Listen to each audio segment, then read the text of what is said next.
ወደ 6 ቢሊዮን ብር ለመልሶ ማቀላቀልም ለእያንዳንዱ ሰው 9400 ለኦፕሬሽንም ለሎጂስቲክስም ለልብስም ለአንዳንድ ሲመለሱ ባዳቸውን ባዶ ቤት እንዲያገቡ በሚል 6 ቢሊዮን ብር መንግስት ጠቅቷል። ከዚህ ውስጥ ግማሹ የመንግስት በጀት ነው ማለት ለመናገር ከካዝና ይወጣል።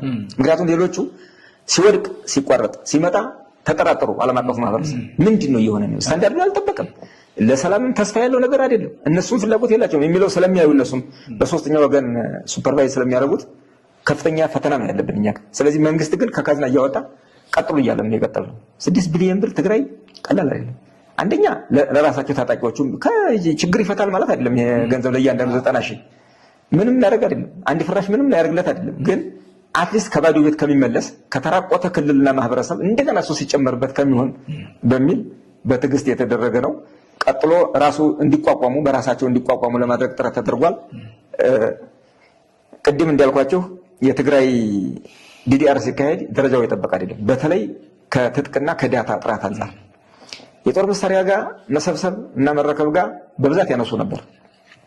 የጦር መሳሪያ ላይ ሐሳቡን ራሱ እንትን አድርገውታል፣ ያልሆነ ትርጓሜ ሰጥተውታል። ዲስአርማመንት በትግራይ ሲካሄድ ዲዲአር ሲካሄድ በጠቅላላው ትግራይ የትግራይን ነባራዊ ሁኔታ ባገናዘበ መንገድ ይካሄዳል ይላል ስምምነቱ ነው። ይሄ ማንም ማንበብ የሚችለው ነው። ይሄ ማለት ምን ማለት ነው? ትግራይ ያለው የታጠቀ ኃይል በስምምነቱ መሰረት በዲዲአር ሂደት ያልፋል።